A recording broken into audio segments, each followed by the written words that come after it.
Okay, Assalamualaikum warahmatullahi wabarakatuh. Welcome back to my channel. Nama aku Fakhr Razi. First kali macam biasa, sebelum kita mulakan video, kepada yang baru datang ke channel aku, jangan lupa untuk subscribe. Dan kepada yang dah subscribe, terima kasih. Jangan lupa untuk like, share dan komen, geng. Okay, senapah. Okay, untuk video kali ni aku nak bercakap tentang satu isu yang viral tapi di luar konteks yang kebiasaan lah. Di luar konteks yang kebiasaan yang kita tengok kan, macam mana benda ni. Okay, dia viral tapi bukan viral dekat Malaysia, dia viral dekat serata dunia. Okay, kisah ni adalah tentang satu sungai yang ada dekat, aku sebenarnya tak sure, bukan tak sure, aku dah lupa dah kan. Tapi tahu lah bila sebut nama sungai, tahu lah, iaitu Sungai Euphrates. Sungai Euphrates ke Sungai Furat macam tu lah, lebih kurang kan. Dia ada banyak sebutan, ada ejaan Euphrates, ada ejaan Furat. Okay, okay, kita nak cerita sikit tentang Sungai Euphrates. Okay, cerita pasal Sungai Euphrates ni, bila kita back kepada beberapa tahun yang lepas, umur 10 tahun macam tu pun, benda ni dah digembar-gemburkan kan. Memang benda tu dah jadi sebenarnya, tapi agak ketara, tapi dia tak terlalu ketara sampai sekarang. Okay, untuk tahun ni tahun 2022, Sungai Euphrates ni dikatakan telah mengering dengan terlalu drastik, terlalu banyak, sampai tahap menampakkan kota-kota yang dah tenggelam sebelum ni. Tak sure kota apa, tak sure bangunan ke kota ke macam mana, tapi yang nampak yang tengah viral sekarang ni adalah yang diperkatakan hingga menampakkan kota-kota yang tenggelam sebelum ni. So, berkenaan dengan Sungai Euphrates ni, aku nak menceritakan sikit lah. Mungkin ada setengah orang tu dah tahu kan. Mungkin ada sebahagian besar orang masyarakat Islam terutamanya memang dah tahu cerita pasal ni. So, aku cuma nak flashback balik cerita macam ni. Tujuan dia untuk memperingatkan kembali cerita-cerita macam ni. Sebab cerita macam ni, dia antara satu kisah tentang akhir zaman tau. Bila kita sembang pasal kisah akhir zaman ni, kita kena sentiasa memperingati benda ni. Kita jangan sampai biar benda ni mati, biar sampai benda ni orang tak tahu dan orang tak ambil tahu. Sebab kita berada di fasa akhir zaman. Okay, kita kena ambil tahu benda-benda macam ni. Okay, apa cerita tentang Sungai Euphrates ni, iaitu seingat aku, ada satu cerita tentang Sungai Euphrates ni, yang mana Nabi sendiri berpesan akan ada satu zaman tu, satu hari tu, bila mana keringnya Sungai Euphrates ni, dia akan menimbulkan satu kota-kota dan juga gunung-gunung emas. So rata-rata bila mana keluarnya gunung-gunung emas ni, akan ada 100 orang yang akan, ibarat ni Nabi kata kan, ibarat 100 orang ni akan pi berebut harta tu, 99 orang akan mati, seorang je akan selamat. Tapi masa nak pi tu, 99 orang, 100 orang ni akan cakap yang selamat tu adalah aku. So maksudnya dia pun confident, dia pun pi, mungkin yang satu tu aku, mungkin yang satu tu aku. So dengan andaian tu saja mendorong dia pun untuk pi ke situ, lepas tu dia mati. So berkaitan dengan cerita ni juga, apa mesej yang nak disampaikan adalah tentang Nabi berpesan, bila mana keringnya Sungai Euphrates hingga menunjukkan gunung-gunung emas dan juga kota-kota macam tu semua bagai, masa tu orang tengah berebut tau, nak pi kat gunung emas tu kan, nak ambil semua kekayaan yang ada dekat Sungai Euphrates tu lah. Tapi Nabi pesan untuk orang Islam kan, kukuhkan iman, kukuhkan amalan kan. Lepas tu kekalkan, orang kata sebolehnya kita jangan pergi sana, dan kuatkan iman kita. Lepas tu tambah ibadat kita, perbanyakkan amal kita lah. Senang macam tu lah. Apa yang aku susah sangat nak sebut. Okay, perbanyakkan amal. Sebab benda macam tu bila dah jadi, dia bukanlah satu petanda yang baik sebenarnya. Dia bukan satu petanda yang baik untuk kita kejar kekayaan lagi. Bagi aku macam tak berbaloi lah. Hampir mungkin hang mati kan, contoh kan, hampir mungkin hang mati. Dan kalau hang kaya pun tak lama. Sebab sekarang ni kita duduk dalam satu zaman yang mana memang kita nampak kekayaan tu satu keperluan, tapi hakikat dia sekarang ni orang sampai terlupa yang amalan tu lebih penting. Sebab si kepala kepada kejahatan tu nak keluar, apa, Dajjal tu kan, dia nak keluar. So bila dia nak keluar, kita duk kalut fikir pasal kekayaan lagi, amalan kita tahu ke mana kan. Dia akan jadi bermasalah lah. So sekarang ni banyak ustaz-ustaz, banyak alim ulama pun saling berpesan sekarang ni, mana Sungai Euphrates ni kering dengan sangat drastik tu, sangat-sangat merisaukan lah. Sangat-sangat merisaukan. Dan ini bukan satu petanda yang baik. Jadi mereka pesan pun untuk tambahkan, banyakkan lagi amalan kita apa semua bagai. So kenapa aku rasa tertarik nak bercakap tentang cerita ni? Sebabnya untuk cerita tentang Sungai Euphrates ni, bagi aku Sebenarnya ada je geng-geng ahli teori konspirasi yang bercerita tentang benda-benda macam ni kan. Tapi bagi aku, kita tak payah sangat nak taksub dengan konspirasi ni. Bagi aku lah, personal opinion, pendapat aku. Okay, kita tak payah nak terlalu taksub dengan teori konspirasi ataupun teori akhir zaman ataupun perancangan akhir zaman semua ni. Kita tak payah nak terlalu taksub sangat. Sebab apa? Kalau kita boleh baca 100% perancangan mereka sekalipun, kita tetap takkan boleh ubah apa-apa. Kita cuma boleh buat preparation. So the thing is, macam mana hang kaji sekalipun, sebesar mana pun, ataupun hantau 100% pun mereka punya planning macam mana sekalipun, hang end up hujung-hujung hang mesti tahu juga, aku hanya perlu persiapkan amalan. Sebab Allah cakap benda tu akan jadi. So kita tak boleh buat apa. Allah akan izinkan benda-benda tu jadi. Sebab apa? Dia dah atok, dia dah bagi jalan cerita. Allah bagi clue dekat kita supaya kita persiapkan amalan. Dia cerita kat kita, Allah bagi tahu cerita kat kita, bagi soalan bocor kat kita yang dia bagi tanda-tanda akhir zaman sebelum Dajjal keluar lah, apa semua bagai Ya'juj, and then Nabi Isa turun lepas tu semua. Dia bagi benda tu bukan untuk kita taksub tentang apa yang nak jadi tu. Dia bagi benda tu sebagai peringatan untuk kita ni sentiasa standby dengan amalan kita untuk menghadapi benda-benda macam ni. Okay, so kalau kita nak taksub sangat dengan teori konspirasi, kita nak cerita ni dia ni punya agenda, dia tu punya agenda apa semua bagai, mostly kebanyakan orang tahu. Okay, kebanyakan orang tahu. Kalau setakat kita nak buka mata orang, nak sedapkan orang tu, tak apalah. Terlalu sibuk berteori sampai tahap kita terlupa untuk prepare amalan kita sendiri. Yang tu yang kita tak mau. Nak kalau hang tahu plan dia 100% pun hang boleh buat apa? Dia pun satu organisasi yang besar, kan?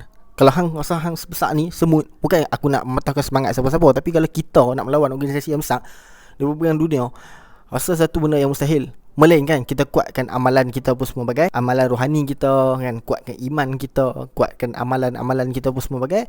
Lepas tu kita berjuang dengan sama-sama pejuang-pejuang Islam pun semua bagai untuk lawan benda-benda macam ni.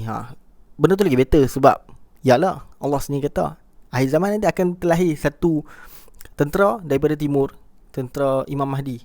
Daripada timur tak silap, kalau salah tolong betulkan lah. Okay, akan lahir tentera Imam Mahdi untuk pi lawan dengan Dajjal ni lah. Tapi masa tu tentera Imam Mahdi ni bukan orang biasa-biasa, bukan orang yang mahir berteori saja tau. Dia ada amalan dia sendiri. Okay, dia ada amalan dia, agama dia kuat apa semua bagai macam tu lah. So kesimpulan dekat sini, Allah tergigit lidah. So kesimpulan dekat sini, kalau kita nak berteori sekalipun, pastikan kita ada amalan yang cukup. Kita kuat dari segi amalan kita sendiri. Okay, berbalik kepada Sungai Euphrat tadi, apa yang Allah cakap tu benar, Al-Quran tu benar, dan pesan-pesan Nabi, sunnah Nabi, dan juga hadis Nabi yang Nabi tinggalkan untuk kita tu adalah benar. Jadi bila kita dah tahu benda tu, Nabi dah pesan, Allah dah pesan semua benda tu, kita dah tengok benda tu dah di depan mata, kan? Fabi ayyi ala yurabbikuma tukaziban, maka nikmat apa yang ingin kamu dustakan. Sekarang ni Allah dah bagi macam-macam dekat kita. Allah dah bagi kita mata, Allah dah bagi kita telinga untuk mendengar, Allah bagi kita akal untuk berfikir, kan. Lepas tu dia bagi clue lagi kat kita untuk kita nampak, kita fikir semua bagai tu, kan. So kita jangan sia-siakan benda-benda macam tu. Okay, kita manfaatkan benda macam tu. Bila dah nampak sekarang ni dengan mata kepala kita, kan, dengan zaman sekarang ni yang mana media sosial, kan, zaman tu viral sat-sat ya. Bila kita tengok, okay, Sungai Euphrat ni dah makin kering, dah nampak kotor. That's not satu berita yang baik lah. So pesan aku berkenaan dengan benda ni, perbaikilah amal kita, kuat-kuatkan amalan. Lepas tu sama-sama kita sebab kebaikan, kita sebab kebenaran, dan kita sebab peringatan kepada sahabat-sahabat kita kat luar sana. Lepas tu the last thing is, aku nak cakap selit sikit iklan berkenaan dengan apa yang tengah jadi kat Malaysia sekarang ni. Aku tak nampak orang Malaysia ni terlalu risau dengan benda-benda macam ni. Bukanlah maksud aku risau tu kita kena menggelabah, kan. Maksudnya macam kita tengah, benda ni jadi, kita kena ambil berat dan kita kena tingkatkan amalan kita. Ya, memang amalan kita tak payah nak macam tunjuk ke orang pun semua bagai, kita kuat-kuatkan sendiri pun semua bagai, takut benda tu jatuh riak, kan. Tapi masalah dia sekarang ni, tak nampak ke arah kita nak menitik beratkan tentang benda-benda macam ni. Still ada yang enjoy, kan. Baru-baru ni pun, baru 2-3 hari lepas kot, kan, konsert Billie Eilish pun ada yang patok start dari 5 pagi. Gila-gila, mat. Bukan aku nak kata, kan. Konsert Billie Eilish, orang boleh pergi beratok start dari pukul 5 pagi. Aku pun malah nak bersangka buruk, kan. Kita tak elok bersangka buruk, tapi kadang-kadang tu soalan tu timbul dalam kepala otak. Dia pun semayang kat mana? Mungkin ada surau berdekatan ke, mereka cop ke tempat mereka, kan. Itu terserah kat mereka dah. Aku harap mereka tu semayang tak tinggal, gitu lah. Aku pun sama, ada kekurangan yang perlu diperbaiki, kan. Tapi bagi aku, nak pergi tengok konsert Billie Eilish sampai tahap kena beratok daripada pukul 5. Something sangat kan. Kan sebab banyak lagi pengorbanan yang kita perlu buat dengan kederat yang Allah bagi kat kita ni ke arah kebaikan, selain daripada kita nak pergi benda-benda macam tu kan. Tapi tak apalah, benda tu orang minat dan benda tu pun dah jadi apa semua bagai kan. So kita consider lepas ni, kalau bagi balance antara majlis agama dengan konsep macam ni, kita balance kan. Dua-dua kita pi apa semua bagai. Aku tak kata orang yang pi konsep Bilelis tu dia tak hadir ke majlis agama kan. Tapi untuk orang kat luar sana yang tengok benda tu, sebelum kita nak buat something, pesan aku, kita balance kan benda tu. Kita balance kan majlis agama sikit, lepas tu kita pi konsep sikit. Tak adalah kita pulun hal duniawi lah kan. Lepas tu pula dengan isu apa, gelek-gelek apa semua tu tak settle lagi kan. Lepas tu apa, isu tentang ada seorang usahawan muda ni pun, usahawan kosmetik tu kan, bergelek-gelek pula kan. Lepas tu dengan dia provoke pula, dengan video provoke dia tu, tak tahu dia provoke siapa, provoke mak dia ke apa kan. Lepas tu macam tak habis-habis duk fikir masa dia tu penyanyi nombor 1. Bagi aku tu lagi, orang kita pun tak payah nak layan sangat benda-benda macam ni. Tak payah nak pi tengok video klip dia tujuan untuk ngecam. Berkaitan dengan benda ni pula, aku nak selitkan sikit lagi satu cerita lagi, yang mana aku teringat petikan kata-kata daripada seorang YouTuber yang mana bekas pengacara TV, iaitu Hazman Huzair. Aku mention kat sini pasal dia buat benda baik, so aku mention. Okay, Hazman Huzair. Okay, aku suka dengan satu kata-kata dia ni, mana orang kita sekarang ni, dia terlalu suka mengulas satu perkara yang dia suka memberi pendapat walaupun orang tak minta. Macam tu orang kita. Aku setuju sangat benda-benda macam tu kan. Dan aku nak tambah sikit, bagi pihak aku, orang sekarang ni banyak yang suka memberi pendapat. Dia nak diri dia tu didengar, bukan dia yang mendengar. Maksudnya dia payah nak terima nasihat, tapi dia suka beri nasihat ke orang. Macam tu lah lebih kurang dia. So apa yang Hazman Huzair kata, bila kita sekarang ni terlalu banyak nak bagi pendapat walaupun orang tak minta. Contoh dia macam video usahawan kosmetik tu, kita tengok video usahawan kosmetik tu, dia dah, orang kata macam mana, walaupun ramai yang kecap dia, walaupun orang ramai yang menyampah tengok apa yang dia tengah buat sekarang ni, first day dia release video dia, view kau. Aku tak tengok sebenarnya, jujur aku tak tengok. Aku tak tahu view dia tu berapa, tapi memang view dia kau. Sampai dia M-Star interview dia boleh tunjuk yang video dia trending nombor 1, better than BTS ke apa, aku tak ingat. Macam tu lebih kurang kan.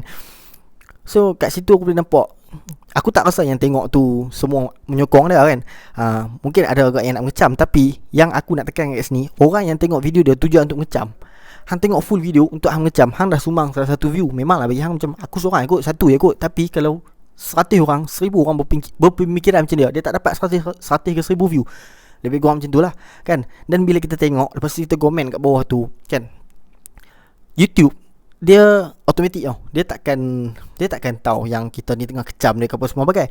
Tapi once bila kita dah start komen, algoritma tu dia akan baca, oh video dia ni banyak view dan banyak orang komen. So dia akan push video tu naik atas.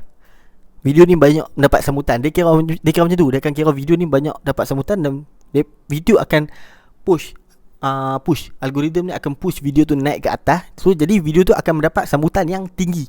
Faham tak? Dia akan naik top, dia akan jadi suggestion. Dia akan keluar suggestion kat orang semua bagai. That's why bila kita cakap orang-orang macam ni, kalau kata kita nak bantras benda-benda macam ni, betul kita tak payah tengok langsung. Tak payah tengok langsung dan tak payah komen. Macam tu. Senang kata. Kalau hang nak tumpang tengok pun, nak tengok apa sampah yang buat tu kan, hang boleh je tengok dekat macam media. Contoh dia macam M-Star kan, macam tu lebih kurang kan. Dia pun akan ada screenshot macam tu. Hang tengok hang tahu dah kan. As long benda tu sampah, tak seronok pun kita nak tahu kan. Macam sampah kita nak tahu apa. Tak, benda tu macam berbau. Macam tu lebih kurang. So bila dia buat benda-benda sampah macam ni, apa yang kita nak happy, nak komen, nak kecam dia kan. So cara dia macam tu saja. So kita elokkan daripada kita buka, tengok dan juga layan komen ke apa ke. Stop. Aku selitkan banyak ni, 2-3 isu dalam satu video ni. Rasa panjang video ni. Okay, apa pun terima kasih nonton. Jumpa lagi next video. Kalau ada apa-apa konten boleh komen kat bawah. InsyaAllah saya akan usahakan untuk ulas sedikit lah kan. Apa yang saya tahu saya ulas lah. Saya tak mau ulas benda saya tak tahu, nanti orang kata kita ni pala tahu lah kan. Okay, so apa pun terima kasih nonton. Jangan lupa untuk subscribe. Jumpa lagi next video. Assalamualaikum.